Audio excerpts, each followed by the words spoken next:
ভাবুন তো আপনার সন্তান স্কুলে গিয়ে ফোন দেখা বা পাঠ্য বই পড়ার বদলে সে যদি খবরের কাগজ পড়ে তাহলে কেমন হবে? অবাক হচ্ছেন? হ্যাঁ, ঠিক এরকমটাই হতে চলেছে উত্তরপ্রদেশের স্কুলগুলিতে। উত্তরপ্রদেশে একটি নিয়ম চালু হয়েছে যেখানে প্রতিদিন স্কুলে গিয়ে প্রার্থনার পর 10 মিনিট করে তাদেরকে খবরের কাগজ পড়তে হবে, এবং শুধু খবরের কাগজ পড়লে হবে না, সেখানে ছোট ছোট বাচ্চাদের জন্য থাকছে সেই খবরের কাগজ থেকে 5টি করে শব্দ বোর্ডে লিখতে হবে, এবং বড়দের করতে হবে সেই খবরের কাগজ থেকে এডিটোরিয়াল ডিসকাশন। এই নিয়ম চালু করে কি কোনো লাভ হবে?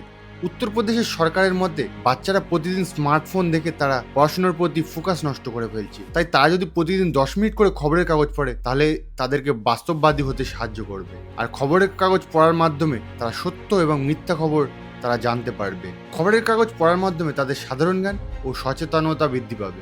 খবরের কাগজ তাদের স্ক্রিন টাইম কমাতে সাহায্য করবে। খবরের কাগজ পড়ার সাথে সাথে তারা প্রতিদিন নতুন নতুন শব্দের সাথে পরিচিত হবে এবং তাদের শব্দ ভাণ্ডার সমৃদ্ধ হবে। তোমাদের কি মতামত? ভারতের প্রতিটা স্কুলে কি এই নিয়ম চালু হওয়া উচিত? আর এই নিয়ম চালু হলে শিক্ষার্থীদের মধ্যে মোবাইল ফোন বা টিভি দেখার প্রবণতা কি বাড়বে না কমবে?